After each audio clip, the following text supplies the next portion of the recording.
Hello guys, your girl is back on Who Cares to Care. Nkechi Jukume is my name. If you have not seen my episodes, especially on my true life story, we are on episode 4.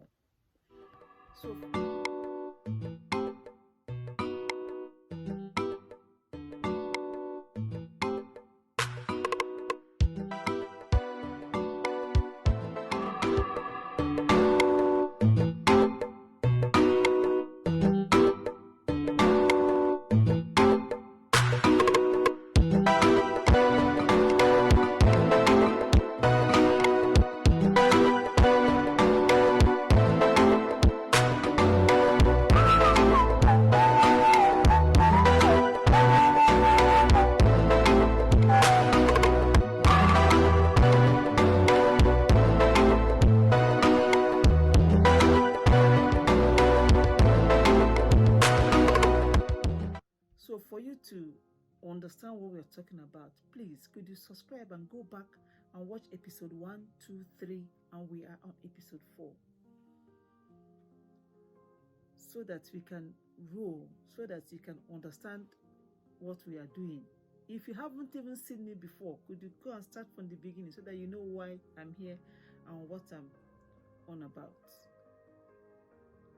Because we carers are not celebrated enough, and I understand that I have to do this video because I need to encourage us. Someone somewhere, this video will encourage the person. I want to believe somebody can watch it and pass it on to someone else to see and watch and be encouraged. Someone out there that is planning to throw in the towel will watch this video and change his mind. Someone out there that is planning to give up will watch this video and be encouraged by God's grace. Somebody that is about to lose his mind, God forbid, will watch this video and be encouraged. Most importantly, we'll be aware that this time will pass, because awareness is important. Mothers are bleeding. Carers are bleeding around the whole world as it concerns this situation. We are not celebrated enough for the job we do. Let's celebrate ourselves. It is important to watch this video and share and pass it on so that people will hear. I'm just a yielding vessel here to encourage us. My name is Nkechi Jukume. Nkechi means gifts. I'm a gift to humanity. I'm happy to serve. I'm a gift to you, my fellow carers. I'm a gift to my fellow mothers. I'm a gift to parents, to you that is caring for your loved one, your mother, your father, your child, your sibling. So please, that's why I'm here. If you are a returning subscriber, I do appreciate you. You're amazing. Thank you for your amazing comments. Thank you for your encouragement. Thank you for watching my videos and encouraging me to be here. I appreciate you till the end of time. Thank you. Let's move on to episode 4 of my true life story. When Nakas was approaching 11, he still wears pampers to bed. I still change him in the night. But he was beginning to do less accidents in school. One day, I have gotten up to go and change him. By the time I got there, I noticed that he was not wearing his pampers. I quickly checked the bed. It wasn't wet. As I went downstairs to the toilet, apparently he's taken off his pampers, weed in the toilet, because he didn't flush it. That's how I knew. Now he can flush, at least. Weed in the toilet and went back upstairs. Immediately I saw that. I said, yes, he is ready. But that was for the weed. He was still comfortable to do number 2 in his pampers. You put him on the toilet bowl, he will sit there forever. Once you turn your eyes, he takes the pampers and does number 2 in it. But I kept on prompting him to the hospital, to the toilet, prompting him to the toilet, prompting him to the toilet. I just keep on sending him back, go and wee, go and poo-poo. He sits there forevermore. He gets up, he will not do anything. Once you turn your face, or maybe wear him the pampers to go and sleep, he will do number 2. And for us, for them and for us, sometimes for some of us, it is easier for them to just wear pampers. But they will never grow. They'll never be independent as long as they're in that pampers. So that is when we have to start challenging them. It takes a lot of work and a lot of energy. So when he now does the number 2 in the pampers, he now goes to the toilet. I will follow him because you need to see what he's doing. Patience. Oh my God. Patience remains paramount. Patience remains key. I will follow him. By the time I will discover that he has done it in the number 2 in his pamper, I will follow him to the toilet. He will now take off his pampers, trying to tip off the rubbish into the toilet. I say, my friend, if you can try to tip it off in the toilet, you might as well be able to sit down on the toilet bowl and do your business, my friend. That time he becomes my friend because, when they annoy you too much, I don't know whether if you're like me, if they annoy me too much, I forget their names for that second. So I now embarked insisting that he doesn't poo in the pampers. It was a lot of work to do. I carried all the pampers in the house and threw away in the garden. I threw it away. Threw away the pampers. No more pampers. I would tell him, if you dare poo on the floor, you're in my trouble. If you dare poo in, you're in my trouble. You go and sit yourself on the toilet seat. I had to sit him down. I say, you are now a man. I have to encourage him. I have to, but it took a while. It wasn't just one day matter. We kept on doing that. Every time we go to the toilet, every time we go to the toilet, every time we go to the toilet. But I realized that his mindset needed to be reset. Needed to be converted to the norm. In this case, the norm will be sitting in the toilet to poo, not in the pampers. And once his mindset can be reset in that area, that's it. Because one realization, it might take him a long time to get a hang of anything, or take them a long time to get a hang of anything, depending on the child now. But once he gets the hang of something, he runs with it. He doesn't forget it. So with that realization, I began to work on his mindset being changed, both with the Holy Spirit and myself. I also started capitalizing on challenging him. I said to him, you have to start feeding yourself. Because before, if Nakas eats, the whole kitchen, the whole floor is in a mess. So because you want to rein the mess in, you find out that you are feeding Nakachukwu. I said, Nakachukwu, you have to start feeding yourself. I started talking to him. I said, you're a fool man. Mommies don't feed men. You eat. When I'm talking to him, he's laughing, he's giggling. That made me understand that he hears and he understands. I say, okay. When I call for lunch or dinner, Nakas is the first to come down.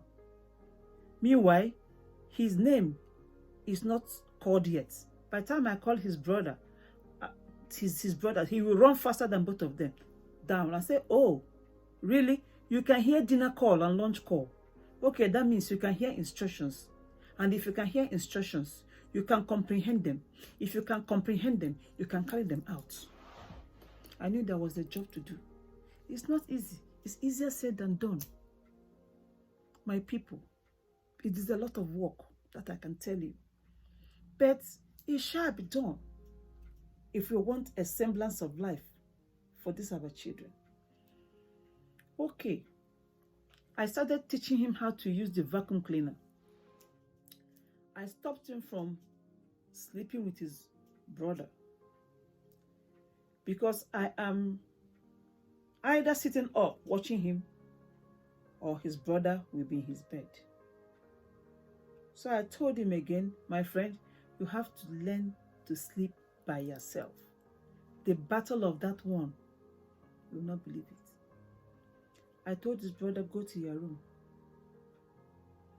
By this time, his big brother's sleep totally messed up. His homework wasn't finishing his homework. Even when he goes to school, the boy will be exhausted. The battle of that began. The night I was ready for Nakachukwu, because I kept on telling him, because I'll be telling him. The night I was ready for him, that day I said to him, listen, today is the day sleeping with somebody in your bed will be over. If you know how the good Lord held the moon and star for Joshua, let him hold the day for you so that night will not come. But if night will come, you must go to your bed all by yourself and sleep alone and be independent. I was tough on him, and I had to be. That's why he's a human being today. Even daring, we are still working. His brother was hovering around that night. I chased him and said, go to your room immediately and go and sleep. Nakas, lo and behold, immediately we prayed. I said, good night. Nakas came out and was peeping. Of course, I left my door open because most of the time, even when I'm in my room trying to sleep, I leave my door open.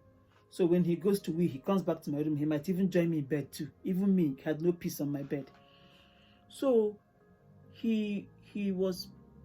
I was watching to see what he would do. He kept on peeping to see whether the brother was coming. I say, if I meet you there, the boy disappeared into a thin air. Till morning, I can't slept. That was us taking dominion over that area. I started trying to dig out his abilities, challenging him with so many things. Things like, I'll give him a tray. I'll be in my room. Is a couple of steps from my room to the kitchen. I will say, take this tray and don't break the plates. Carry this tray to the kitchen. Give it to your sister because she's washing up. There are two different things. I didn't say drop it on the table. Give it to your sister because he's washing up. It sounds simple, but for most of these children, it's a lot of work. So he will do that one. He had to learn how to give himself a proper bath. Today, Nakas can give himself a proper bath. Yes, I can still stand there and say, wash your armpit, wash your this, wash your this, wash your, but he gives himself a bath. I got him totally involved in doing things around the house. Carrying shopping up the stairs with his brothers. Taught him how to use vacuum cleaner. He has to learn how to use vacuum, how to mop. Helping me in the kitchen while I am cooking. He had to learn how I was communicating with him on every level. I'll just be talking to him like you know, things like take the buckets of clothes down to the garden, because in my garden you have to go down the stairs again to get to the garden. If there is sun, we need to air outside. So he has to carry the 2 buckets downstairs. I said, go, when you get a garden, keep it on the stage in the garden. You see, I had to make it sound, let the brain do a bit of work, comprehend, understand, and carry out. I started giving him choices of things. I will purposely send Nakachukwu to the end of the kitchen. I'll be sitting on one end and send him to the other end. I will say to him, go and get me, and I will make sure other things are in that area, maybe a little couple. Go and get me the glasses that is in the brown case, not the one in the black case. Even if it takes him 1 year to find that glasses, I don't care. I will sit down there. No, not that one, Nakas. No, not that one, Nakas. I said glasses. I didn't say pen. I said glasses. I didn't say cough mixture. I said glasses. And the brown one. Whenever he manages to get that brown one, I'm walking on it. And brings it to me, he gets a clap. Reward.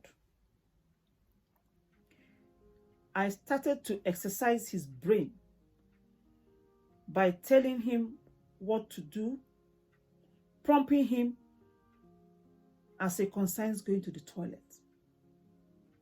I will send him. I will send him. Go and wee. Go and poo-poo. Go and wee. Go and do this. Go and wee. Go and wee. I will keep on sending him. I might even send him 100 times per hour. You know what I mean? You know, back and forth, back and forth. He started getting very used to going to the toilet. At that time, you might be in the kitchen doing something. Nakas will just run.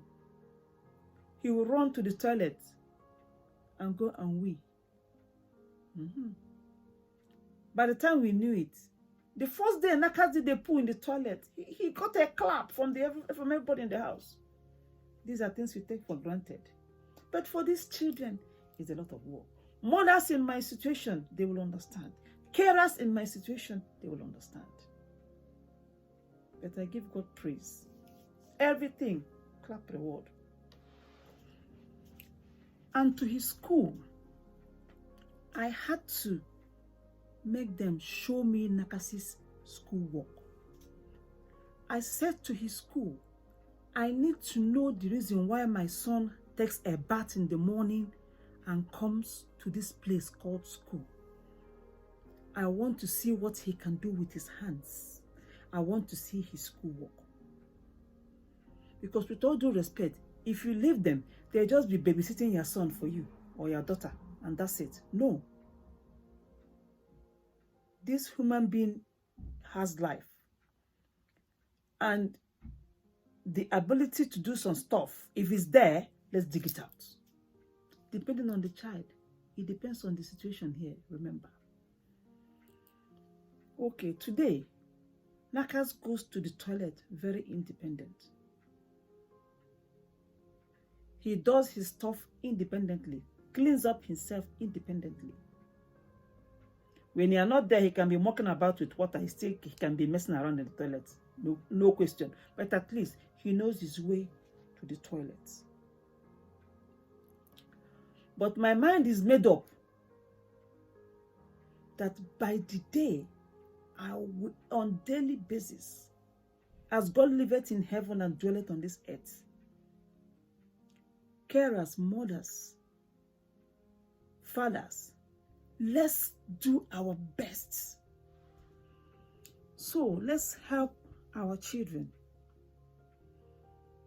When they have life and they have ability, depending on the situation here, remember, let's dig out their abilities.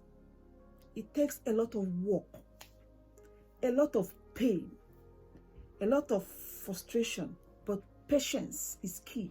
Patience is key. Let's get them to a place of independence. My mind is made up that I will do my best. I will do my best for my son. After all, when they diagnosed him, they said he was on the highest spectrum. That's their English. He was on the highest level of autism. So they said. But I will do my best. It takes a lot of energy. It is stressful. There's no question. But my best I will do. I want to do my best while God helps us as we do our best. Get into a place of independency, at least. I promised myself that on my last drop of blood, I will do my best for my son. And as I close my eyes in death, because for me, it is what happens in 50 years' time, what happens when I'm not here. As I close my eyes in death, as my Lord calls me, I want my son to be totally independent, not depending on anybody for anything.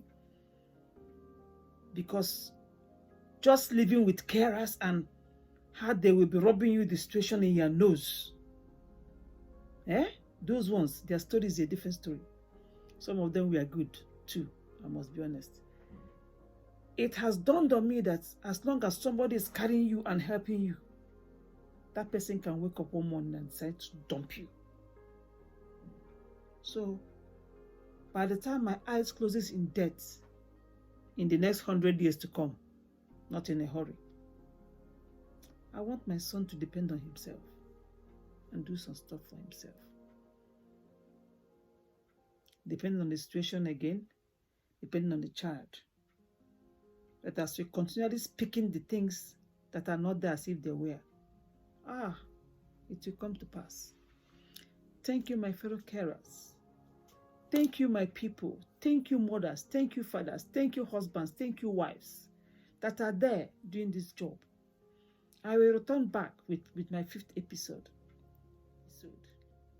That is when we discuss about their diets, about what we can stop them from eating, what they can eat, what to help them. Because there are so many things they eat that triggers them. So we have to deal with those ones in detail on my return on Who Cares to Care. But in the meantime, keep safe, stay blessed, remain blessed as you do a good job. My name, Nkechi Ejikume, Who Cares to Care. Bye for now. Thank you.